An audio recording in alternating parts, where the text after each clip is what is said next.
Furniture खरीद रहा है। तुम्हें मैनेजर बनाया किसने? जबान संभाल कर बात करो। जिससे तुम फर्नीचर बोल रहे हो वो अगर उसने सुन लिया ना तो तुम्हारा जीना हराम कर देगा। मैनेजर ने उसे धमकाते हुए कहा। धमकी सुनकर उस आदमी का पारा और भी चढ़ गया और चढ़ते पारे के साथ ही वो अपनी आस्तीन भी चढ़ाते हुए बोल पड़ा, अच्छा भला उसको कौन है, मैं भी तो देखूं इतना बड़ा दबंग कौन आ गया है एनसीआर में। उस आदमी की नादानी देखकर मैनेजर ने उसे धीरे से समझाया, देखो भाई फालतू पंगा मत लो उससे, टाइगर का आदमी है वो, जरा समझो। टाइगर का नाम सुनते ही उस आदमी की रूह कांप गई और उसने फिर अपनी आस्तीन नीचे कर ली। उसे समझ नहीं आ रहा था कि अब वो क्या बोले या करे, इसीलिए मैनेजर से बिना नजर मिलाए वो थैंक यू बोलकर स्टोर से भाग निकला। मैनेजर ने उसे जाते देख सिर हिलाकर एक फीकी सी मुस्कान दी और उस घड़ी को पैक करके अपने कैबिन में आ गया। अभिनव सर, ये आपका गिफ्ट। अगेन जो भी हुआ उसके लिए हाथ जोड़कर माफी। It's okay. अभिनव ने अपना गिफ्ट लिया और फिर एक पल के लिए उस सिसकती हुई सेल्स गर्ल की ओर देखा। और तुम अपनी इंटीग्रिटी सुधारो, समझी?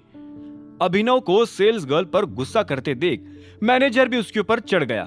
नहीं नहीं, तुम्हारी तो नौकरी गई। अब कंपनी में ऐसे लोगों की जगह है ही नहीं जिन्हें कस्टमर से बात करना नहीं आता। मैनेजर की बात सुनते ही वो सेल्स गर्ल शॉक हो गई और अपनी जॉब के लिए गिड़गिड़ाने लगी। Sir extremely sorry sir, please job से मत निकालिए। मैनेजर फिर से उस पर बरसने वाला ही था कि अभिनव ने उसके कंधे पर हाथ रखकर उसे शांत हो जाने का इशारा किया। सेल्स गर्ल अभिनव को उसके बचाव में आते देख हैरान हो गई और उसके पैर पकड़ने तक आ गई। हालांकि अभिनव तुरंत ही स्टोर से बाहर निकल चुका था। वापस गुड़गांव जाते हुए अभिनव रास्ते में उस घड़ी की सुंदरता को ही बार बार देखे जा रहा था। वो जल्द से जल्द अलायना को फोन लगाकर इस गिफ्ट के लिए थैंक यू कहना चाहता था, लेकिन फिर उसे लगा कि शायद इटली में मौजूद अलायना फिलहाल किसी और काम में बिजी होगी। सिंह परिवार के घर में घुसते और गाड़ी गैरेज में लगाते हुए ही अभिनव ने नोटिस किया कि डैशबोर्ड पर एक लाल रंग की छोटी सी लाइट लगातार ब्लिंक करे जा रही थी। अभिनव ने यह लाइट सुबह मायरा के साथ लंच पर जाते हुए भी नोटिस की थी, पर फिर वो इसके बारे में भूल गया था। अभी फिर से उसे ब्लिंक करते देख अभिनव उसके नजदीक गया और तब उसे एहसास हुआ कि वो गाड़ी का कैमरा था जो कि हर वक्त ऑन ही रहता था। इसको तो चेक करना ही पड़ेगा कल। देखते हैं क्या क्या रिकॉर्ड हुआ है अभी तक। अपनी गाड़ी की चाबी घुमाता हुआ अभिनव घर के गेट के पास आया ही था कि अचानक वो अपने आप खुल गया और उससे अपने सामने चिराग दिखाई दिया। तुम यहां क्या कर रहे हो? चिराग को देख अभिनव ने हैरानी से पूछा। यह सवाल तुम खुद से करो तो ज्यादा बेहतर होगा। क्यों? चिराग ने उसे घूरते हुए जवाब दिया और फिर अभिनव की ड्रेस नोटिस की।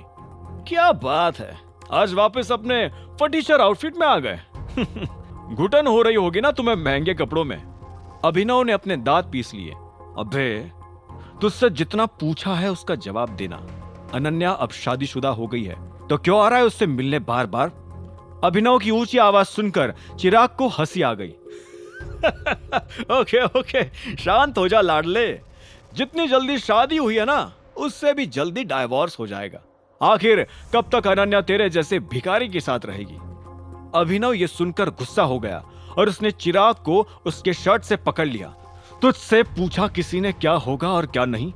हाँ, आखिरी बार बोल रहा हूं, लिमिट में रह ले, नहीं तो बहुत बुरा फंसेगा।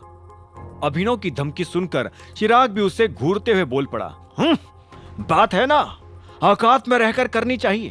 तेरी औकात क्या है और मेरी क्या है ये हम दोनों अच्छे से जानते हैं, है ना?